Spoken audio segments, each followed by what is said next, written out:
আসসালামু আলাইকুম রহমতুল্লাহ। প্রিয় বকুরপুরবাসী, আমি আজকে এক সপ্তাহ যাবৎ আমার নিজের ব্যক্তিগত কাজ নিয়ে একটু দৌড়াদৌড়ি করতেছি এবং আমার ফ্যামিলিতে অসুস্থ লোক আছে, সেগুলো নিয়ে দৌড়াদৌড়ি করতেছি। এবং আজকে 2 দিন আমি এলাকার বাহিরে।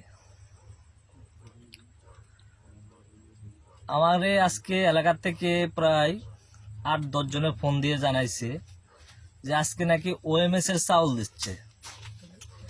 সেই চালগুলো হলো 15 টাকা, যে চালগুলো সরকারিভাবে বিক্রি করে সে ওএমএস এর চাউল। কিন্তু এই চালগুলো বিগত 15 মাস ধরে 5 তারিখের পরে স্লিপের মাধ্যমে দিয়ে আসছে আর কি। কারণ কার্ডের মাধ্যমে দিলে সমস্ত কার্ডগুলো আওয়ামী লীগের নামে, আওয়ামী লীগের নেতাকর্মীদের নামে।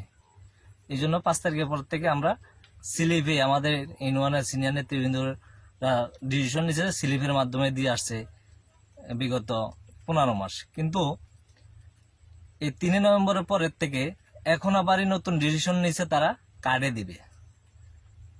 জনাব নুরুল ইসলাম নয়ন ভাই নাকি বলছে চালগুলো কার্ডে দিতে, এবং উপজেলার নেতারা নাকি বলছে কার্ডে দিতে, টিউনও নাকি বলছে কার্ডে দিতে। তো সেই চালগুলো আজকে 19 নভেম্বর আবু বক্করপুর ইউনিয়নে এই চালগুলো আজকে কার্ডে দিছে।